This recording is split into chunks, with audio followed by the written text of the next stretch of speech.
بسم اللہ الرحمن الرحیم۔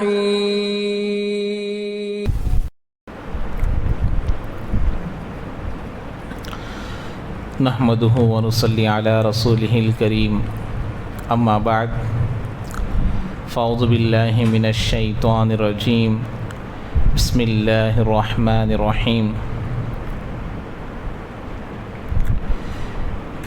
ان الذين آمنوا والذين هادوا والنصارى والصابئين من آمن بالله واليوم الآخر وعمل صالحا فلهم أجرهم عند ربهم ولا خوف عليهم ولا هم يحزنون۔ صدق اللہ العظیم۔ تو جیسا کہ آپ تمام حضرات کو معلوم ہے، بنی اسرائیل کی برائیوں کا تفصیلی ذکر چل رہا ہے کہ بنی اسرائیل کے اندر جو خرابیاں تھیں ان کو اللہ تبارک و تعالیٰ پورے طور پر وضاحت کے ساتھ، تفصیل کے ساتھ بیان کر رہا ہے۔ آدمی کے اندر جب اندرونی برائیاں پیدا ہوتی ہے، اندر کی بیماری، تو اس بیماری کا اثر باہر پڑتا ہے۔ آدمی کے اندر کی حالت اچھی ہو تو آدمی کا ظاہر بھی اچھا رہتا ہے۔ اگر کوئی آدمی کا ظاہر، کسی آدمی کا ظاہر اچھا نظر نہیں آ رہا، بات کرنے کا سلیقہ اچھا نہیں ہے، کلام کرنے کا سلیقہ اچھا نہیں ہے، اب یہ دکھائی دے رہا ہے، تو یہ دکھائی دینے کی وجہ کیا ہے؟ اندرونی طور پر وہ بیمار ہے۔ تو آج اللہ تبارک و تعالیٰ اب سامنے جو ذکر آئے گا، یہود و نصارہ میں اتنی برائیاں کیوں تھیں، یہودیوں میں اتنی بڑی بڑی خرابیاں اور برائیاں اور نبی کو جھٹلانا اور نبی کی باتوں کو نہ ماننا، ان تمام چیزوں کی تفصیل اللہ تعالیٰ اور ان کی وضاحت اور اس کی وجوہات کو بیان کرے گا۔ یہ اتنے برے کیوں تھے، ان کے اندر اتنی برائی کیوں آئی، وہ تمام چیزوں کو آگے اللہ بیان کریں گے۔ تو گزشتہ درس میں جو بات آئی تھی اس میں سے ایک سبق ہم کو یہ ملتا ہے، جب اللہ تعالیٰ بنی اسرائیل کو منت سلوہ دیا، جنت کا کھانا دیا، وہ منت سلوہ کس کو کہتے ہیں پوری تفصیل گزشتہ پھر آ گئی، تو اس کو انہوں نے کیا کیا کہ ہم ایک طرح کا کھانا کھا کھا کر تھک گئے ہیں، ہم کو دوسرا کھانا چاہیے۔ تو اللہ تبارک و تعالیٰ ان کے مانی ہوئی ترکاریاں، لہسن، پیاز وغیرہ کو مانگے تو اللہ تعالیٰ ان کو دے دیا، اور اس کے بعد اللہ تعالیٰ ان کو سزا دیا ناشکری کرنے کی وجہ سے۔ وَضُرِبَتْ عَلَيْهِمُ الذِّلَّةُ، ان کو اللہ تعالیٰ ذلت دے دیا، قیامت تک ان کے اوپر ذلت رہے گی۔ تو یہاں امت محمدیہ کو ایک سبق یہ ملتا ہے کہ اللہ تعالیٰ انسان کو جس حالت میں رکھا ہے اس حال میں خوش رہنا بڑی مالداری ہے۔ آدمی اپنے آپ کو غریب کب سمجھتا ہے؟ دوسرے کو کمپیئر کرنے کی وجہ سے، دوسرے کی چیزوں کی خواہش اپنے دل میں لانے کی وجہ سے، دوسروں کے مال پر نگاہ ڈالنے کی وجہ سے۔ جب آدمی دوسروں کے مال پر، دوسرے کی چیزوں پر جب آدمی نگاہ نہیں ڈالے گا، لالچی نگاہ سے ان کو نہیں دیکھے گا، تو آدمی اپنے آپ کو کمتر نہیں سمجھے گا۔ اس لیے اللہ کے نبی علیہ السلام نے فرمایا، انظروا الی من هو اسفل منکم، تم لوگ دنیا کے معاملے میں اپنے سے کم والوں کو دیکھو۔ اس کی وجہ اللہ کے نبی نے فرمائی، اللہ تزدروا نعمت اللہ علیکم، اللہ کے نے فرمایا ایسا کیوں کرو؟ ایسا اگر تم نہیں کرو گے، اپنے سے اوپر والوں کو تم دیکھو گے، اللہ نے جس نعمتوں کو تم کو دے رکھا ہے نا، اس کی ناشکری پیدا ہوگی۔ اللہ نے اب مجھ کو جو چیزیں دیا ہے اس میں خوش رہوں گا تو اللہ کی شکر گزاری ہوگی، ورنہ کیا ہوگا؟ اللہ ان کو ایسا دیا ہے، مجھے ایسا رکھا ہے، اللہ نے ان کو یہ دیا ہے، اللہ مجھے یہ دیا ہے، تو جو نعمتیں ہم پر ہے اس کی ناشکری ہو رہی نہیں ہو رہی؟ اللہ کا بندہ ہونے کا حق تو یہ ہے کہ اللہ نے جس حالت میں رکھا ہے اس میں خوش رہنا۔ تو یہ لوگوں کو تو اللہ اعلیٰ درجے کا کھانا دیا، جنت کا کھانا منت سلوہ، لیکن کھا کھا کر تھک گئے، اس طریقے سے بہانے بنا کر اللہ کی ناشکری کیے۔ تو اس لیے ہمارے لیے سبق ملتا ہے کہ اللہ نے ہم کو ہمارے لیول کے موافق ہم کو جو گھر دیا ہے، ہم کو جو کھانا دیا ہے، ہم کو جو کپڑا دیا ہے، اس میں ہم لوگوں کو کیا ہونا؟ خوش ہونا ہے۔ اللہ تعالیٰ وسعت دینے والے ہیں، اللہ تعالیٰ غریبی دینے والے ہیں، اللہ تعالیٰ مالداری دینے والے ہیں، بس آدمی کو کوشش کرنا چاہیے، حلال طریقے کو اختیار کرنا چاہیے، نیک راستے کو اختیار کرنا چاہیے۔ تو یہ ایک سبق یہاں ہم کو ملا۔ دوسری بات یہاں پر یہ بات بتائی گئی تھی، پچھلے لوگ جتنے اپنے اپنے دین پر تھے وہ جنتی ہیں، چاہے وہ یہود ہو چاہے وہ نصارہ ہو، تورات کو ماننے والے ہو، زبور کو ماننے والے ہو، انجیل کو ماننے والے ہو، یہ اپنے اپنے دین پر کیا ہے؟ حق ہے، وہ سب جنت میں جائیں گے۔ لیکن یہ کب تک ہے؟ جب تک وہ ان کے زمانے میں دوسرے نبی نہ آ جائے، دوسری کتاب نہ آ جائے، دوسری شریعت نہ آ جائے۔ جب دوسرے نبی آ گئے، نئی شریعت آ گئی، نئی کتاب آ گئی، تو پچھلا دن کیا ہو گیا؟ منسوخ ہو گیا، اب اس کے اوپر عمل نہیں ہوگا۔ اس کی مثال ایسے ہی سمجھیے، جیسے موجودہ گورنمنٹ ہے، کوئی بھی ہو، پچھلے کسی قانون کو نکال دیے، اب نیا قانون لے کر آ گئے، تو پچھلے قانون پر عمل کریں گے؟ نہیں کریں گے، کیونکہ وہ کیا ہو گیا؟ ختم ہو گیا۔ اب نیا قانون آ گیا تو نئے قانون پر عمل کرنا پڑے گا۔ جیسے آپ لوگوں کو معلوم ہے کہ 2018 یا 17 میں کیا ہوا؟ 500 اور 1000 کی نوٹ نہیں چلے گی۔ اب جیسے ہی قانون آ گیا، جیسے ہی حکم آ گیا، آرڈر آ گیا، اب وہ پیپر کی شکل اختیار کر لیا۔ اب کوئی آدمی جا کر اس کے بدلے میں ایک کیا بولتے ہیں، ایک چھوٹی سی چیز بھی نہیں خرید سکتا، چاہے وہ 1000 روپے کی نوٹ ہی پہلے کی کیوں نہ ہو، نہیں خرید سکتا۔ تو ایسے ہی پچھلی شریعتوں کو اللہ منسوخ کر دیتے ہیں اللہ کے نبی۔ تو یہاں پر وہی بتایا جا رہا، ہمارے نبی کو 40ویں سال میں نبوت ملی، نبوت ملنے تک بھی جو عیسیٰ علیہ السلام کے دین پر تھے وہ کامیاب، اور جو موسیٰ علیہ السلام کے دین پر اس وقت اپنے زمانے میں تھے وہ کامیاب۔ جیسے ہی ہمارے نبی کو نبوت مل گئی، اب ان کو کیا کرنا تھا؟ اپنے دین کو چھوڑنا تھا، اپنے نبی کی باتوں کو چھوڑنا تھا، انجیل کو چھوڑنا تھا، تورات کو چھوڑنا تھا۔ تو انہوں نے کیا کیا؟ نہیں چھوڑا، پکڑ لیے۔ وہ کیوں پکڑے ہیں؟ وہ دین کیوں نہیں چھوڑے؟ وہ تمام باتیں آج بیان کریں گے۔ اب اس میں ورقہ بن نوفل جو حضرت خدیجہ رضی اللہ تعالیٰ عنہ، جب اللہ کے نبی ڈر گئے تھے، حضرت جبرائیل آئے تھے، اقرا کہہ کر بولے تو ڈر گئے۔ جب وہاں غار میں تھے، سب سے پہلے جو وحی نازل ہوئے تھے، ڈر گئے تھے نا۔ حضرت خدیجہ رضی اللہ عنہ کے پاس ڈرتے ہوئے آئے، خدیجہ زمیلونی زمیلونی، مجھے چادر اڑا دو، مجھے ایسا معلوم ہو رہا ہے کہ ابھی میری جان چلے جائے گی، ایک بہت بڑے فرشتے کو میں دیکھ کر آیا ہوں، اس کو دیکھ کر میری حالت بدل گئی ہے، مجھے ایسا معلوم ہو رہا ہے کہ ابھی میری جان چلے جائے گی۔ تو حضرت خدیجہ رضی اللہ تعالیٰ عنہ اللہ کے نبی کو جو زمیلونی کہنے کی وجہ سے جو اوڑھنا ان کے اوپر بچھا دیے تھے اور ان پر ڈال دیے تھے، اللہ کے نبی پر ڈال کر کہنے لگے آپ کے ساتھ کوئی برا نہیں ہوگا، کل میں آپ کو میرے چچا زاد بھائی کے پاس بلا کر لے کر جاؤں گی۔ تو جب ان کے پاس جو لے کر گئے تھے، ورقہ بن نوفل تھے جو پچھلے دین پر باقی تھے، حضرت سلمان فارسی رضی اللہ تعالیٰ جو پچھلے دین پر باقی تھے، جیسے ہی نبی کو نبوت ملی اپنے دین کو چھوڑ دیے۔ تو ایسے لوگ کامیاب ہیں، تو یہ دونوں دینوں کو پانے والے، دونوں دین کو پانے والے۔ جیسے آپ مثال کے طور پر جو 1947 کے زمانے میں یا اس سے پہلے پیدا تھے، وہ برٹش کے زمانے کو بھی دیکھے ہیں، اور حکومت ہمارے آزادی ملنے کے بعد کے زمانے کو بھی دیکھے ہیں۔ تو اب وہ پچھلے زمانے کو چھوڑ دیے، جیسے ہی انڈین گورنمنٹ آ گئی، ہم کو آزادی مل گئی، تو اب ان کو کیا کرنا پڑے گا؟ پہلے جو رولس تھے سب کو کیا کرنا پڑے گا؟ چھوڑنا پڑے گا۔ اب جو رولس آئے گا اس کو ماننا پڑے گا۔ ایسے ہی بہت سارے لوگ اس زمانے میں تھے جو پچھلے دن کو چھوڑ دیے، نبی کو مان لیے، لیکن یہودوں میں سے بہت بڑی جماعت ایسی تھی جو نبی کی بات کو ماننے کے لیے تیار نہیں، قرآن کو ماننے کے لیے تیار نہیں تھی۔ تو آج ان کا ذکر آ رہا ہے۔ اللہ کے نبی علیہ الصلوۃ والسلام کی حدیث مبارکہ بھی ہے، تورات، اللہ کے نبی کیا فرما رہے ہیں؟ والذی نفس محمد بیدہ لا یسمع بی احد هذه الامہ یہودی ولا نصرانی ثم یموت ولم یؤمن بالذی ارسلت به الا کان من اصحاب النار۔ اللہ کے نبی فرما رہے ہیں میرے زمانے میں کوئی بھی یہودی ہو یا نصرانی ہو، میری بھیجی ہوئی باتوں کو سنا ہو، قرآن اس تک پہنچا ہو، میری رسالت اس تک پہنچی ہو، پھر بھی وہ میری باتوں کو نہ مانے بغیر انتقال کر گیا ہو، مر گیا ہو، وہ جہنم میں جائے گا۔ تو معلوم ہوا اب اس دین پر چلنا ضروری ہے۔ اب آگے دیکھیے اب کیا ہوا۔ تورات، یہ جو حضرت موسیٰ علیہ السلام کا قصہ یہاں تک ہوا۔ اب یہ خود بخود بنی اسرائیل جو حضرت موسیٰ کو پوچھ رہے ہیں کہ ہمیں بھی ایک کتاب دو، آسمان یہ کتاب لے کر آؤ ہمارے پاس بھی، تاکہ ہم اس پر کیا کریں؟ عمل کریں۔ خود مانگ کر لے رہے ہیں۔ اسی لیے کہتے ہیں کسی بھی چیز کو مانگ کر لینے سے ذمہ داری بڑھ جاتی ہے۔ لوگ اگر سونپے ہیں، اس میں کچھ کمی بیشی ہو جائے تو بھی کیا ہوگا؟ لوگ درگزر کر دیں گے، بھائی ہم لوگ خود دیے تھے، مشورہ کر دیے تھے، ہم لوگ ڈسکس کر دیے تھے، اب کمی بیشی ہو گئی تو کیا درگزر کا معاملہ ہوگا، اس کو معاف کر دیا جائے گا۔ لیکن آدمی خود آگے بڑھا، مجھے دو میں کر دوں، مجھے دو میں سنبھال دوں، اب کوئی کمی بیشی ہو جائے گی تو پورے لوگ اس کو تانا دیں گے۔ کون بولے تھے کرنے کے لیے؟ خود مانگ کر لیا۔ اس طریقے سے تانے ہوں گی. تو اس طریقے سے بنی اسرائیل والے کتاب مانگ رہے ہیں کہ ہم کو ایک کتاب لے کر آؤ تاکہ ہم اس پر عمل کریں. وَإِذَا أَخَذْنَا مِيثَاقَكُمْ وَرَفَعْنَا فَوْقَكُمُ الطُّورَ. اللہ تبارک یہ جب کتاب کو مانگے تو اللہ نے ان کو کیا دیا؟ تورات دیا. اب تورات دینے کے وقت میں اللہ تعالیٰ اگریمنٹ کر رہے ہیں, دیکھو ہم تورات تو تم کو دے دیں گے, تم کتاب مانگ رہے ہو ہم تم کو کتاب دیں گے, لیکن شرط یہ ہے کہ تم کو اس کتاب پر کیا کرنا پڑے گا؟ عمل کرنا پڑے گا.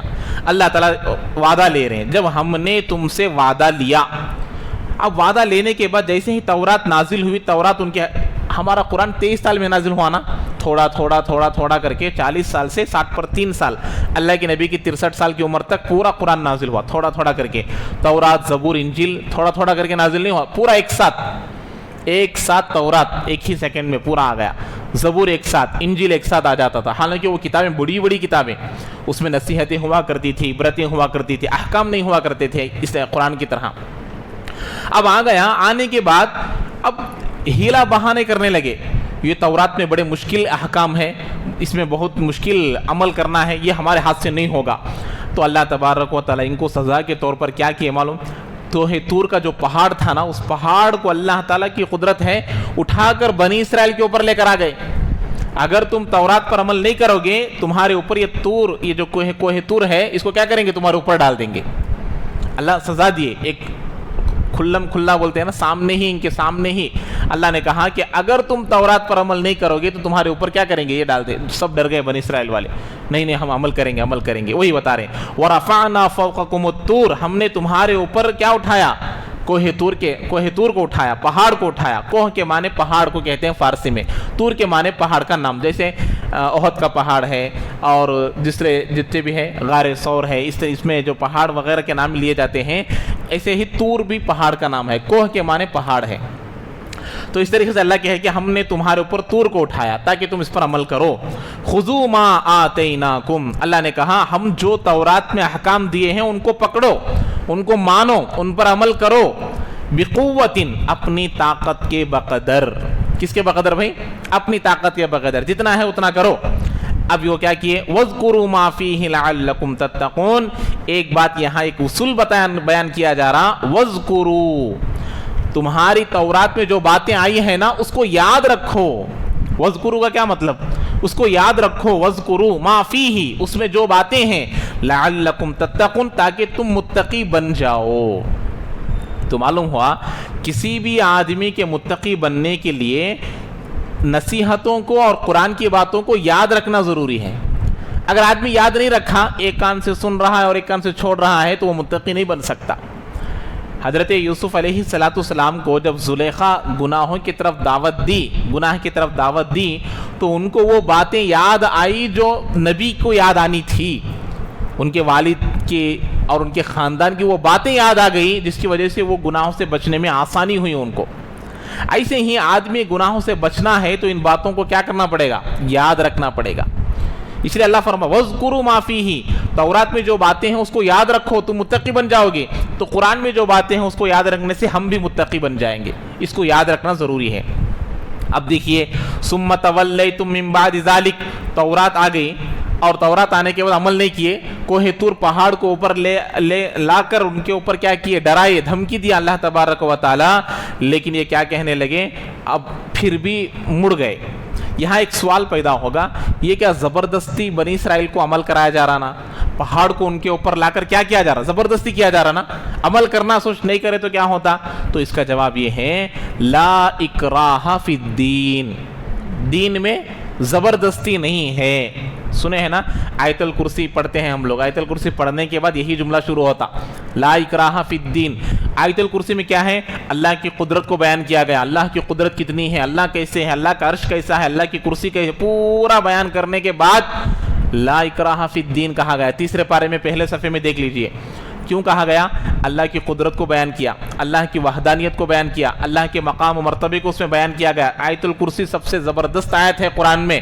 اس کے بعد بیان کیا جا رہا, اتنے معزز اللہ کو پہچاننے کے بعد بھی تم کو دین میں ایمان لانے میں زبردستی نہیں ہے. سمجھ رہے ہیں؟ ایمان لے کر ہی چاہنا, مسلمان بن جانا, اس میں زبردستی نہیں. اب ہم لوگ جتنے بھی ہندوستان میں رہنے والے، دنیا میں رہنے والے ہیں، دوسرے مذہب کے ماننے والوں کو ہم لوگ کچھ سزا دے رہے کیا؟ ان کے مذہب پر انہوں چل رہے ہیں، کوئی زور زبردستی نہیں ہے، وہ آنا چاہے تو آ سکتے ہیں، نہ آنا چاہے تو نہیں آ سکتے ہیں، زور زبردستی نہیں ہے۔ تو دین میں داخل کرنے میں زبردستی نہیں ہے، لیکن جو دین میں داخل ہو گیا اب اس کو ہم زبردستی کر سکتے ہیں۔ کوئی نماز ہی نہیں پڑھ رہا، نماز پڑھنے پر مجبور کر سکتے ہیں۔ کوئی زکوٰۃ نہیں دے رہا، زکوٰۃ دینے پر مجبور کر سکتے ہیں۔ تو اللہ تبارک و تعالیٰ یہ سب لوگ بنی اسرائیل جو تھے نبی کے خاندان والے تھے، نبی کی نسل میں آنے والے تھے، تو ان لوگوں کو اللہ تعالیٰ ان کے اوپر دین کے لیے اکراہ للدین تھا، فی الدین نہیں تھا، یہ دین میں لانے کے لیے نہیں تھا، بلکہ دین میں آگے جو آگے ہیں پہلے سے ان پر زبردستی تھی۔ جیسے بتایا نا، ایک مسلمان ہے شراب پی رہا ہے، آپ اس کو نہیں روکیں گے؟ اس کو روکیں گے۔ کوئی سود کھا رہا ہے، اس کو نہیں روکیں گے؟ اس کو روکیں گے، کیونکہ وہ کون ہے؟ وہ مسلمان ہے۔ اب وہ مسلمان ہے اس لیے اس کو روکنا پڑے گا، اس کو بتانا پڑے گا، نہیں ہے منکر کرنا پڑے گا۔ لیکن وہی اگر کوئی غیر ہے تو اس سے ہمارا کوئی لینا دینا نہیں ہے، تو اس لیے اللہ نے ان کے اوپر زبردستی کیا۔ اب یہاں پر دیکھیے، اتنا سب ہونے کے باوجود بھی وہ تورات پر عمل نہیں کیے، پہاڑ بھی ان کے اوپر لانے کے بعد روگردانی کر دیے۔ ثم تولیتم من بعد ذلک، اس کے بعد بھی تم نے روگردانی کی، عمل نہیں کیے۔ کتنی ضدی قوم ہے دیکھیے۔ اب اس کے بعد دیکھیے اللہ تعالیٰ پھر بھی ان کو کیا کر دیا؟ معاف کر دیا۔ فلولا فضل اللہ علیکم ورحمتہ لکنتم من الخاسرین، اگر نہ ہوتا اللہ کا فضل تم پر، اگر نہ ہوتی اللہ کی رحمت تم پر، تو تم خسارہ اٹھانے والوں میں سے ہو جاتے۔ اللہ ان کو سزا نہیں دیا، اللہ ان کو وہاں پر ختم نہیں کر دیا، ہلاک نہیں کر دیا، چھوڑ دیا، معاف کر دیا۔ یہی کام اللہ تعالیٰ ہمارے ساتھ بھی کر رہا ہے۔ ایک مرتبہ ہم لوگ مسجد میں کسی دن کسی نماز میں جلدی آ کر ایک مرتبہ دھیان سے اپنی زندگی کی پر نگاہ ڈالے کہ میری زندگی آج تک 15 سال 20 سال 30 سال 60 سال 70 سال گزر گئی ہے، میری زندگی اللہ کی فرما برداری میں زیادہ گزری ہے یا نافرمانی میں گزری ہے؟ دھیان کرنا ایک مرتبہ، سوچنا۔ اگر ایسا ہوتا، گناہوں کی سزا فوری ملنے کی ہوتی تو میں کہاں ہوتا؟ یہ مجھے سوچنا چاہیے۔ یہ ہے اللہ کا فضل۔ دنیا میں کوئی آدمی چوری کر کر نہیں بچ سک رہا، کوئی آدمی قتل کر کر نہیں بچ سک رہا، کوئی اسمگلنگ کر کر نہیں بچ سک رہا، اس کو جیل خانے میں ڈالا جا رہا، اس کو سزا دی جا رہی، اس کو پھانسی پر چڑھایا جا رہا۔ لیکن میں اللہ کا کھا رہا ہوں، اللہ کا پی رہا ہوں، اللہ کے آسمان کے نیچے زندگی گزار رہا ہوں، اللہ کی زمین پر زندگی گزار رہا ہوں، آج تک میرے گناہوں کی سزا اللہ مجھے نہیں دیا۔ یہ اللہ کا فضل ہے نہیں ہے؟ وہ بتا رہے اللہ تعالیٰ، ان کو بول رہے ہیں فلولا فضل اللہ علیکم، اللہ کا فضل تم پر نہ ہوتا، گناہ ہوتے ہی فوراً سزا ملنے کی ہوتی تو تم سب لوگ خسارے میں رہتے، سب لوگ ختم ہو جاتے تھے۔ اب میں یہ سوچنا کہ اللہ مجھے میرے گناہوں کی سزا فوری طور پر دیتا، میں کہاں رہتا، میں کہاں رہتا؟ یہ مجھے سبق ملنا ہے اس آیت سے، اور وہ میری زندگی سے سب سے زیادہ میں واقف ہوں کہ میرے گناہ کیسے ہیں۔ کہ میری اجتماعی زندگی بھی تنہائی کی زندگی کے برابر ہے، یا تنہائی کی زندگی میری الگ ہے، میری اجتماعی زندگی الگ ہے؟ تو اللہ سے توبہ استغفار کرنا ہے کہ میرے دو چہرے ہیں، یہ میری تنہائی کی زندگی الگ ہے، میری تنہائی الگ ہے، میری اجتماعی زندگی الگ ہے، تو اللہ سے توبہ استغفار کرنا ہے۔ اسی لیے فرماتے ہیں اگر کوئی آدمی مسجد میں جیسا نماز پڑھتا ہے لوگوں کے سامنے، تنہائی میں اپنے بیڈ روم میں نماز پڑھ رہا ہے، کسی وجہ سے لیٹ سے آیا تھا، گھر میں نماز پڑھ رہا ہے، جیسے لوگوں کے سامنے پڑھ رہا ہے ویسے ہی وہاں پڑھ رہا ہے، تو سمجھو کہ یہ آدمی نارمل ہے، یہ آدمی اچھا ہے۔ لیکن یہاں پڑھنے کے نماز کو وہاں پڑھنے کے نماز میں کچھ ڈیفرنٹ ہے، وہاں جلدی جلدی پڑھتا ہے، ادھر ادھر دیکھ رہا ہے، تو سمجھو کہ اللہ کے ساتھ مذاق کر رہا ہے۔ یہاں لوگوں کو دکھانے کے لیے اچھا پڑھ رہا ہے، رکوع بھی ٹھیک سے کر رہا، سجدہ بھی ٹھیک سے کر رہا، لیکن گھر میں کوئی نہیں دیکھ رہا، وہاں بیوی بھی نہیں ہے، بچے بھی نہیں ہے، جلدی جلدی پڑھ کے رکوع سجدہ کیسے جیسا چاہے ویسے کر کے ختم کر دے رہا ہے، تو کہہ رہے کہ اللہ کے ساتھ مذاق کر رہا ہے۔ کیوں؟ جب لوگ ہیں تو جب اللہ دیکھ رہا ہے کیا؟ جب تنہائی میں اللہ نہیں دیکھ رہا؟ حالانکہ اللہ ہر جگہ موجود ہے، ہر جگہ دیکھنے والا ہے۔ تو اسی لیے ہمیشہ ہم لوگ جب بھی عبادت کریں، ہماری پوری زندگی اللہ مجھے دیکھ رہا ہے۔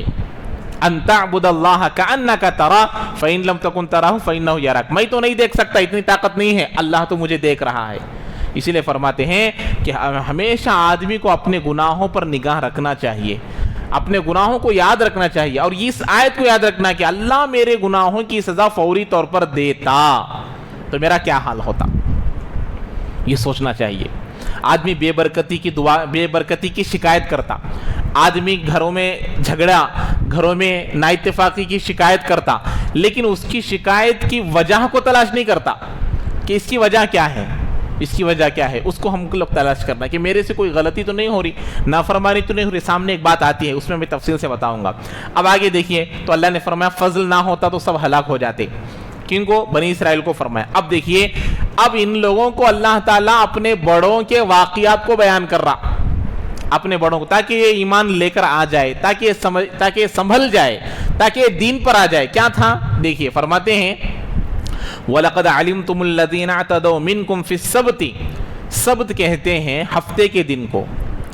عبرانی اور اسی طریقے سے عربی زبان میں سبت کس کو کہتے ہیں؟ ہفتے کے دن کو بولتے ہیں سبت. اللہ تبارک و تعالی بنی اسرائیل کو یہ حکم دیا تھا کہ سنیچر، ہفتے کا دن، سیٹرڈے، اس میں تم لوگ کاروبار نہیں کرنا، بزنس نہیں کرنا. یہ یہودیوں کی عبادت کا دن خاص تھا، مخصوص تھا. جیسے ہمارے لیے جمعہ ہے، ان کے لیے ہفتے کا دن تھا. اس میں بزنس کرنے سے اللہ منع کر دیا تھا، تجارت کرنے سے منع کر دیا تھا. اور یہ مچھلی کا بیپار کرتے تھے، بزنس کرتے تھے. سمندر میں اللہ آزمانے کے لیے کرتے ہیں نا، آزمانے کے لیے کہا ہفتے کے دن نہیں کرنا. اور اللہ آزمانے کے لیے ہفتے کے دن ہی سمندر کے کنارے میں بہت سی مچھلیاں آ جاتی تھی. اب ان لوگوں کا دل مچلنے لگا، اور اتنے مچھلیاں آ گئی ہیں اور ہفتے کے دن ہی نہیں پکڑنا ہے، تو یہ لوگ ہیلا کرنے لگے، ایکٹنگ کرنے لگے. کیا کیے؟ سمندر کے کناروں میں اپنے چھوٹے چھوٹے ہاؤس بنا دیے. اب وہ اس میں آ کر گر جاتے تھے، ڈاؤن میں تھوڑا ہاؤس بنا دیے، اور وہ مچھلیاں اس میں آ کر گر جاتے تھے. اتوار کے دن نکال لیتے تھے. اب یہ کس کے ساتھ ہیلا کر رہے ہیں؟ اللہ کے ساتھ کر رہے ہیں نا. اس لیے لوگ بولتے نہیں، ہمیں آدمی کیا سمجھتا ہے کہ بھئی اللہ کو بھی نہیں سمجھ میں آتا، سمجھ جاتے ہیں. جیسے اس کی مثال میں بتایا نا، وہ پیسوں کو بیاج نہیں، گھر کو بھاڑا نہیں. اور یہ اللہ کو معلوم نہیں ہونا بول کو 200 300 500 1000 روپے گھر کا کرایہ دیتے کرتے. 10,000 15,000 کو ملنے والا گھر ہے، اس کا کرایہ کتنا دے رہے؟ 500 روپے. کئی کو بولے تو یہ حلال ہو جاندے بول کو. تو یہ اللہ کے ساتھ دھوکہ دینا ہے. جیسے کہ یہ کیے ہفتے کے دن شکار نہیں کر رہے، یہ بھی ایک شکار میں شامل ہے. وہ سمجھ رہے تھے کہ ہم اللہ کو کیا کر رہے ہیں، اللہ کو بھی معلوم نہیں ہوتا، ایسا کام کر رہے، سمجھ رہے. نعوذ باللہ. تو آج مسلمانوں میں بھی عادت موجود ہے کہ پیسوں پر کیا نہیں ہے، بیاج نہیں ہے، گھر کو بھاڑا نہیں ہے، کرایہ نہیں ہے. تو اس طریقے سے کر کر اوپر 200 300 روپے ان کو دے آتے، 500 روپے کی، 1000 روپے کی دے. حالانکہ 1000 روپے میں وہ گھر پوری دنیا میں نہیں ملتا. تو اس لیے یہ اس طریقے سے کیے. تو اللہ تعالیٰ بنی اسرائیل کو بتا رہے ہیں، موجودہ نبی کے زمانے کے بنی اسرائیل کو بتا رہے ہیں، تم لوگ جان چکے ہو ان لوگوں کو جنہوں نے نافرمانی کی تم میں سے ہفتے کے دن میں. وہ یہ نافرمانی تھی. کیا کہ ہفتے کے دن چھوٹے چھوٹے ہاؤس بنا دیے کنارے میں، اب مچھلیاں آ کر اس میں گر جاتی تھی. اللہ تبارک و تعالیٰ فوری طور پر ان کو سزا دیا تھا. کیا فَقُلْنَا لَهُمْ كُونُوا قِرْدَةً خَاسِئِينَ. تو ہم ان تمام لوگوں کو جنہوں نے ہفتے کے دن یہ ہیلا کیا تھا، ہم نے کہا کہ تم ذلیل بندر بن جاؤ. اللہ انسانوں کو بندر بنا دیا. اس وقت جتنے لوگ یہ ہیلا کیے تھے بندروں کی شکل اختیار کر لیے، سب کی شکلیں بندروں سے بدل گئی. انسان کی شکل نکل کر کیا ہو گئی؟ بندر کی شکل بن گئی. 3 دن تک زندہ تھے وہ سب لوگ، 3 دن کے بعد سب مر گئے. تو اللہ تبارک و تعالیٰ اگر ہمارے اوپر بھی ایسے عذابات لے کر آ جائے تو ہماری کیا حالت ہوگی؟ اللہ نے ہم پر کتنا بڑا فضل کیا. اللہ نے موت تک ہم لوگوں کو توبہ کا دروازہ رکھا ہے، اور وہ توبہ کرنے سے بھی شیطان روکتا ہے، ہمیشہ روکتا ہے. آدمی کیا سمجھتا، 100 مرتبہ صبح میں 100 مرتبہ شام میں استغفار میں پڑھ رہا ہوں تو شاید میری استغفار پوری ہو جا رہی، میری توبہ پوری ہو جائے. نہیں، اللہ کے سامنے گڑ گڑانا. اس لیے فرماتے ہیں حج کو جا کر آنے کے بعد بھی آدمی کیسا ہوتا؟ رجع کا یوم ولدتہ امہ. حاجی اپنے گھر کو ایسا لوٹتا ہے جیسا کہ اس کی ماں نے اس کو آج ہی جنا ہے. کیوں فرمایا؟ اس کے اوپر یہ گناہ بھی باقی نہیں رہتا.